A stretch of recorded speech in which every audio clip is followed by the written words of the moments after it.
Hi guys, welcome back to QBT. Different video this week, sort of, I guess. As you can probably tell, the video is on how to study. How should I be studying? Exams are coming up, pressure is on.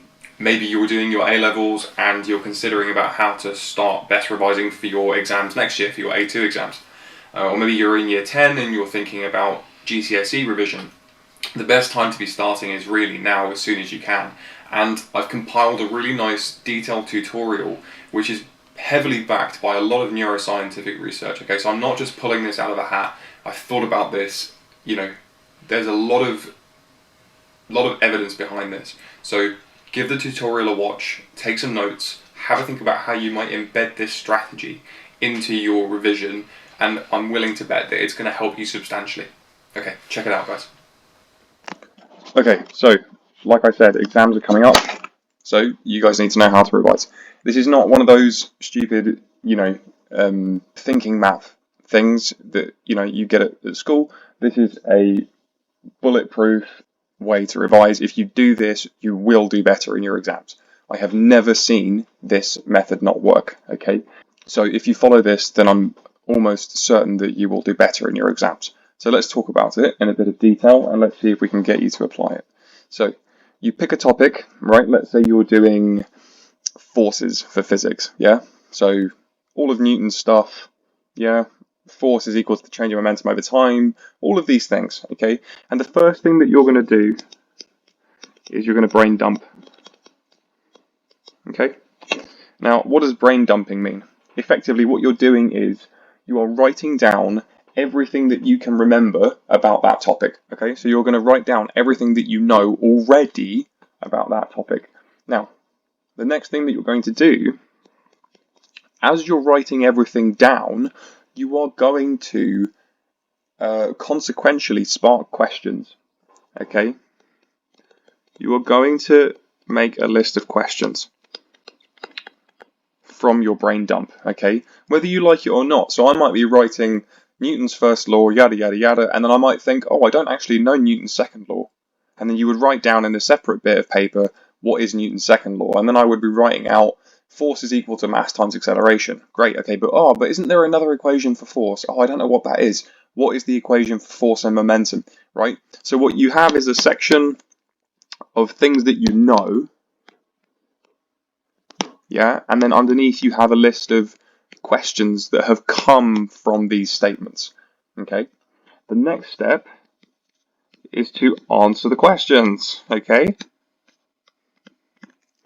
Okay, that's the next step, is you have to answer those questions over here, okay?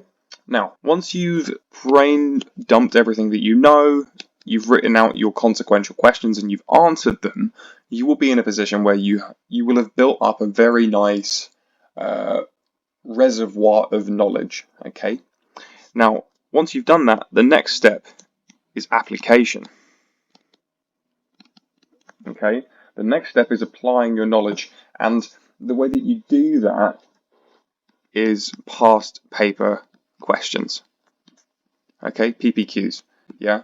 So by doing past paper questions, you're taking all this knowledge and you're putting it into practice, all right? So you find as many questions as you like, a good chunk of past paper questions, and you do them, all right? And then once you've done them, you move on to the next step, which is to mark with the mark scheme. With the mark scheme, and you have to mark aggressively as well. Okay? You need to mark aggressively. You don't need to be overly generous with yourself. Don't think, oh, I know what I meant. The examiner doesn't know what you meant. So mark it in accordance with the mark scheme. Okay? Now, once you've done that, you move on to the next step, which is the what went wrong and why. Okay? What went wrong and why. After you've done your marking, you're going to look at question 3. Think, oh, why did I not get that question correct? And you're going to take note of why you got it wrong. It's like, oh, well, I put this equals this when it actually should have been this. And then you're going to add to your notes, right? You're going to add your new knowledge to your notes, okay? And then what you're going to do after you've done your what went wrong and why is you're going to repeat questions. Repeat past paper questions. Okay, what new questions? You're going to repeat new past paper questions. And you're going to rinse and repeat steps 5 and 6. Okay, until you get to a point where you're at 90% marks. Yeah, until you get to 90% of your questions are completely great and correct. Then you move on to the final step, which is teach it. And this is where the magic happens, okay? This is where the real learning happens. You take all of this knowledge, right?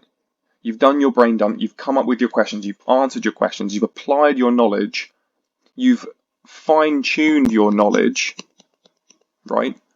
You've understood your misconceptions with what went wrong and why. You've reapplied your new knowledge until you're about 90% marks positive, and then you teach it.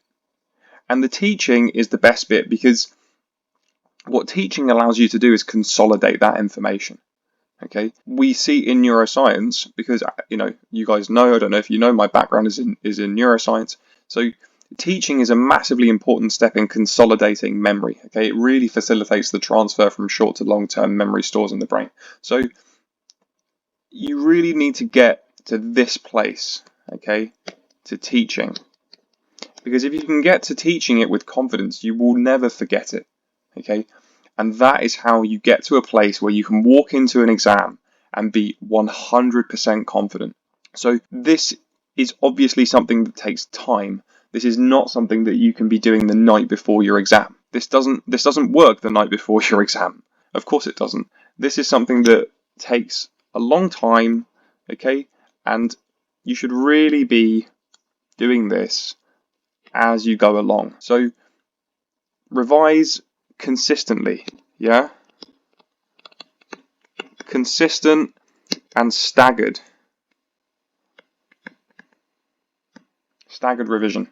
Consistent and staggered. Do it a bit at a time, one day at a time. One day at a time, okay? Do it bit by bit. Don't leave it all until the last 3 months of your exams. Your timeline, right, is exams here. The whole thing should be revision, okay? It's like you do a topic. Once you finish forces, do the exercise that I've just shown you. Once you finish another module, do it, right? Don't leave it until the last 3 months and then you've got all of this to do. Don't do that. Give yourself high quality notes and high quality past paper questions throughout the whole thing, okay? If you want past paper questions, ask your teachers. We will happily give you past paper questions if you ask for them. I've never known a teacher to turn to a student and say, no, I'm not going to give you past paper questions, okay? So I've given you the foundation, okay? The ball is in your court. But exams are coming up, so let's see if we can implement these strategies, and hopefully we're going to do better in our exams. Okay, so I really hope that that was helpful for you guys, and maybe you can start implementing it into your different subjects. And it's not just science, obviously it's very useful in science, but you can do it in maths, you can do it in English, TP, whatever you like.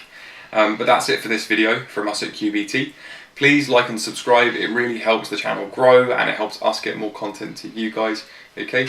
And I will see you next time on QBT. Bye.